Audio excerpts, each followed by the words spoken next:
আপনি যাবেন না, আপনার সাথে আমার অনেক কথা আছে। আপনি বাপ, আপনি মাথায় টুপি দিয়ে থাকেন, 3 বার হজ করেছেন, আপনার চোখের সামনে আপনার বেটি পায়জামা পরে থাকে, গেঞ্জি জাতীয়, নিচের দিক চিকন হয়ে আছে আর উপর দিক মোটা হতে হতে রান এরকম মোটা হয়ে আছে, চোখে পড়ে না? লজ্জা কি বেঁচে খেয়েছেন? শরম কি বেঁচে খেয়েছেন? বাপ বেটির লজ্জা হয় না? শরম হয় না? খারাপ লাগে না? লজ্জা কি বেঁচে খেয়েছেন? শরম কি বেঁচে খেয়েছেন? ইতস্তবোধ থাকা দরকার, মানবতা থাকা দরকার।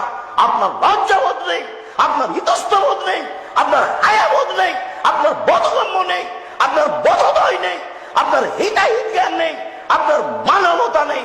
আপনি রাজশাহী চাঁপাইনবাবগঞ্জের ভাষাতে একটা অমানুষ। বলেন কি আপনি? মেয়ে দিয়ে জাতিকে পাপী করে নিজেকে ধর্ম দেখাচ্ছেন।